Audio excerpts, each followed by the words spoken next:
Tonight on News 4 at 6, you will hear a story that may sound familiar to you. It's about a violent attack on a real estate agent in Sardinia almost 25 years ago.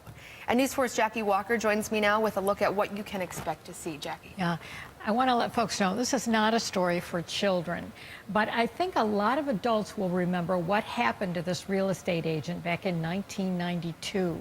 Ramona Bantle was showing a home for sale on a Sunday afternoon to a man who had called to make an appointment. She met him at the house alone, and then the man viciously attacked her, sexually assaulted her, and kidnapped her.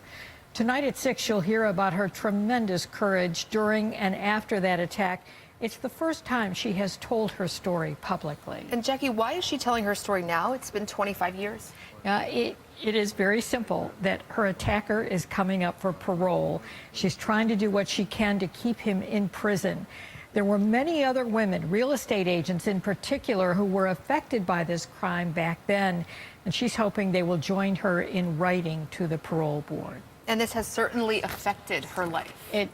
Without question, it totally changed her life. I think it's important for us also to see what happens after a person has served many years. The offender has served a substantial amount of time in prison, but then what happens at the end of that? In this case, he served 25 years of a 25 to 50-year sentence. He's eligible for parole in just a few months. Ramona tells me she would live in total fear if he is released. So photographer Kim Root worked with me on this story. We've been working on it. I hope folks will join us to see it. We're calling it The Long Road to Justice. We will be watching at 6 o'clock, Jackie. Thank you. A powerful story. Do not miss it. Up next, though, an unexpected encore. This next story is not for children. It's about a violent attack on a woman in Sardinia almost 25 years ago. The woman has traveled a long road to justice in this case, and as you'll see, her journey continues. It's just a house. Doesn't even look the same. I drive by and don't recognize it. Ramona Bantle will always remember what this Sardinia home looked like 24 years ago. This is the house on Middle Road where a stranger beat her, raped her, and kidnapped her. Didn't disguise himself. He seemed normal, like a regular person who would be looking to buy a house.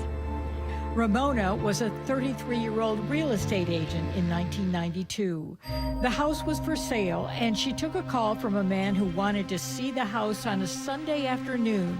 She went to meet him alone.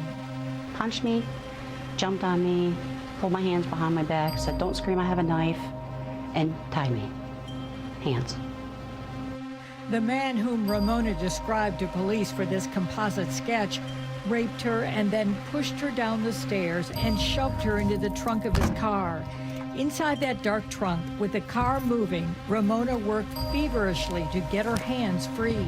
I pulled out electric brake wires and taillight wires. Wow. Hoping that he wouldn't have any brake lights and maybe someone would pull him over for that. She tried to pick the trunk lock, and as the car kept rolling, she pulled off her Buffalo Bills watch and found a hiding place for it. Why did you hide it in the trunk? Because they would never find me. No one would ever find me. Ramona kept working on that trunk lock. She was able to pop the trunk and get it open enough to recognize that she was here on Route 16 in Delavan. And when the car slowed down for those speed limit signs, she jumped out of the trunk and ran. I flew out. I didn't care about the asphalt, about scuffing myself up, because it certainly couldn't be any worse than what I had already just been through. Ramona found help in this trailer park, and by the next day, the suspect's image and description of his car were printed and broadcast across the area. The rape suspect is described as being a white male, 6 feet 2 inches tall, about 180 pounds. Acting on tips, police arrested 30-year-old David Grazik and found Ramona's watch in his car trunk. He had a prior conviction for obscene phone calls and breaking into a Lancaster home to steal women's underwear. He was also a state prison guard. Grazik lives here with his wife and 3 children. Neighbors, who are quite shaken up over the arrest, promised his wife they would not talk about the family. Grayzik pleaded guilty to 8 counts against him, including rape, kidnapping, and sexual abuse. And Ramona did a remarkable thing at his sentencing in 1993. She stood up in court with television cameras rolling and described her nightmare. I prayed to God, please don't hurt me. I was enraged, angry, violent, and evil man. I feared for my life. He raped me. The knife was always within reach. Justice Mario Rossetti listened to Ramona and referred to the letters of many other local realtors who described the fear they felt on the job because of Grayzik's actions. He sentenced Grayzik to 67 to 114 years in prison. But because of a sentencing statute, the prison term became 25 to 50 years. What would you do to get rid of the evidence? That's what the judge said. Why would you put her in the trunk other than to get rid of the witness? Then no one could testify against you. This month, Ramona is preparing a victim impact statement because her attacker, now in Attica, is up for parole in February. The possibility that he could walk free terrifies her. So you're fearful of him? Oh, totally fearful, yes.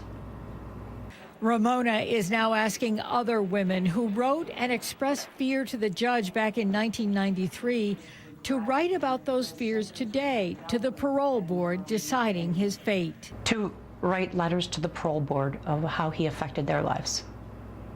I believe there's about 20 other women. Ramona says she has a responsibility to other women. She still has that red paper survivor heart that she wore in court almost a quarter century ago. She's made a determined choice to speak out on behalf of women who have been victims of violent crime and to stand strong without guilt or shame. And I'm speaking for all of the women and children that were victims of these crimes because I can. It isn't easy, but I'm strong and strong enough. Strong enough. Photographer Kim Root worked with me on this report. Anyone who has been affected by this crime or has seen its effect on Ramona is welcome to write a letter to the parole board or to call and make a statement. And I will be putting that information with this story on WIVB.com.